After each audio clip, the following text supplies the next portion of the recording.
Frazier 1. Okay. Because it has, you know, for me, it's not just two guys getting in there fighting. It's all this other stuff that comes into play, you know. Just the science of boxing and the styles meeting up. But Muhammad Ali brought theater to it, so it's all this theater, like, you know, it's all this, it's a show. His presence and the whole, there's nothing like that sporting event. Right. That one, it just sticks out. Yeah. Let's talk about Delirious. Yeah. Give me your thoughts about Delirious, you know, in terms of when you did it. And I remember when you first did, what year was it, 83? 83 or 82, way back. Yeah. So Delirious. 82. Early 80s. Yeah, it's early 80s. Yeah.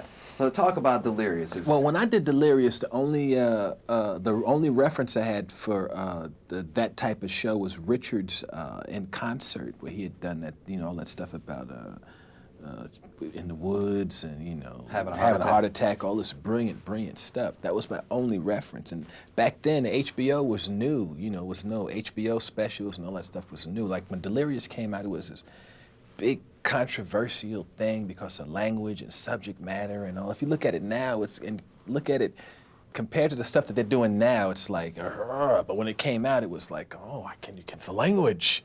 The language. It's like when you ever watch when the Beatles, the footage of the Beatles when they came out, and the stuff that they were saying about the Beatles, there's wild rock and rollers, and you look at them now, they got suits on and ties, and it's all their long hair rockers. It's like these guys had ties on, bowing at the same time, you know. And it's a lot like that when I look at Delirious, and that it's like Delirious is harmless, but back then, you know, it was really controversial. Yeah. What was controversial? This language and subject matter talked about a bunch of stuff that hadn't been talked about and dealt with a bunch of things that, you know, things you never said. No one had ever said anything about Michael Jackson before.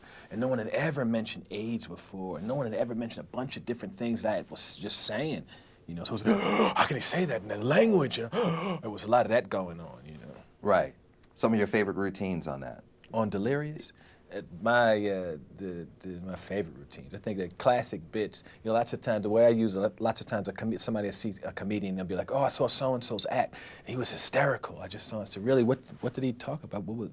You know, I don't know. He did something about something." I say, "Well, give me just one of his bits, just one bit." And they can't give a bit. If you saw a good show, you could go, "Oh, they did that bit about that, and they did that bit about that, and they did that bit about that." And in Delirious, it has bits like ice cream bit stands out, the ice cream man, and the Goonie Goo Goo, all that stuff are going, the cookout, my father, and the singing thing, all the stuff with the singers and all that stuff kind of stands out. Yeah, ice cream man.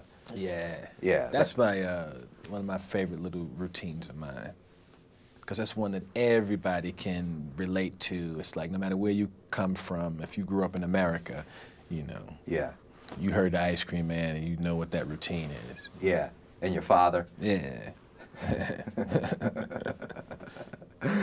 Getting a little drunk, acting up, huh? Yeah. Yeah. And you know, what drove you to talk about those subjects at that time? AIDS, you know. That was just the stuff that was going on. That's the stuff, AIDS was new, and people didn't know about it. It was the stuff that was in the paper. You know, a comedian talks about the stuff that's going on in the world around him, and that was the stuff that was in the world around me. You know? Yeah.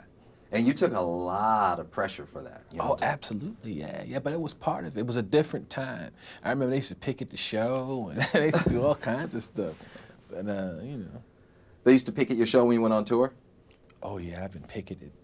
Because, you know, I just talk about everything back when they weren't talking about anything. So if you said anything about gays, you had the gay people at your show like, no. You know, anything you said, anything about, they would pick it. You know, and then there was a thing back in the day where it was almost like if there was any type of controversy with anything, somebody would always pop up and be the spokesperson for it and be on the news talking about, no, we feel this is wrong, and it would just take it and go for anything. I remember I did a movie once where I did Harlem Nights, and because we shot Harlem Nights in L.A., the people of Harlem was going, it is wrong. It was them ticketing me, you know. It's like, where's the movie? He should shoot it here. He should shoot it here. But you don't shoot movies in Harlem. You shoot them in Hollywood. No. Now you're like, what, 20 years old, and people are on the news, you know, protesting you and about your routines, and what are you thinking at this point? I'm thinking, I'm hot. I've got some heat, huh? they're tripping. I never paid any of that stuff any mind. It's always a small group of people or an individual or somebody that was, you know, I always felt like somebody wanted to be on TV or something anyway, so they were taking a shot. And it was part of it for what I was doing. It just came with it. Right. So I never, you know, I never felt any way about it. It was like, okay, this is what they're talking about now. Cool. Right.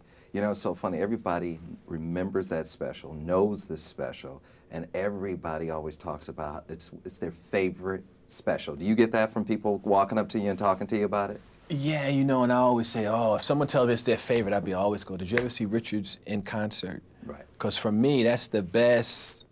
I mean, even if you're studying the art form, that's the best. Okay, you want to be a stand-up comic, you want to see what the art form is, you take Richards in concert, where he's got on that red shirt and the black pants and the gold shoes, the whole I Can't Breathe. I think the album was called Wanted. Right. But it's called In Concert, and that's the single greatest stand-up performance ever captured on film. It's like, okay, well, here's the ceiling. This is the best that it's ever been done. Then Mr. Cosby has a bunch of things, a bunch of albums and a couple of shows that they captured that you can put on to watch. But Richards in concert is the best. So when anybody comes up to me, oh, Delirious is the best I ever think, it's like, hey, this is the root of Delirious, you know. Right. You're looking at the leaves, look at the root of the tree. All right, Kunta Kinte. Hold him up. Yeah, exactly. Now, what was up with the red leather outfit? You know, the red leather outfit happened as an accident. Whatever I was supposed to wear that night got messed up, and I went to the mall just to get something, and that suit, the pants don't even go with the jacket. It's like there's two different color reds. That's how much of a fuck I didn't care back then. I'm gonna go do my HBO special. I said, give me Crimson and Fire Engine. Ain't nobody gonna know. And put it on. Went out there. One is Crimson and one is Fire Engine. You know, for 2 decades, people have been talking about that red leather outfit, and now it was nothing but an one accident. was Crimson and one was Fire Engine. It was a last minute thing that happened. And you shot it where, in D.C.? We shot it at the Constitution Hall, yeah, in D.C.? Washington, yeah. Yeah. So you went to the mall and said, I need an outfit. I just went to the mall and was shopping. I said, get this red leather jacket and these pants. And someone said, those pants are Crimson and the jacket is Fire Engine. I said, hey, man, get out of here. Ain't nobody gonna see that shit. And the rest is history. The gloves and what was up with the gloves was an afterthought. You know what I used to do was even worse than the gloves? I would put a ring on the outside of the gloves. What was up with that? I don't know. The scary thing is that they captured it on film. See, that's the paradox of getting started really young. Is that, you know, it's like, you know, it's like going through your old photo album and you see a yearbook, you know. It's like that. I have a lot of stuff that the yearbook photo stuff, all that shit is documented. You know, my crazy outfits and shit, all documented. Red leather outfit. Red leather outfit, leather gloves with a ring on the outside, put a ring on the outside, and a belt. You know, oh yeah, get in the mirror. Oh yeah, they ready now. Yeah, wait till they see this. All of it just a fluke, and everybody's now that's but hot. It worked though for the time. Yeah, everybody was like, that's hot. Did you see Eddie? And everybody's walking around with red leather pants. Yeah, for a minute they was all in leather. Yeah, silly. Yeah, and don't you think it was a little hot performing up there for about an hour and a half in red leather outfit? But that's part of it though, you know. When you're getting the sweat on, you're sweating, you're telling jokes, the sweat is dripping. It's cool. It's cool. Back then, I used to have the chicks, girls used to be coming to the show and stuff. The comics didn't have girls at the show. Girls was at the show screaming and shit. I got a leather suit on. Yeah, tell them jokes, Eddie. Like I was singing.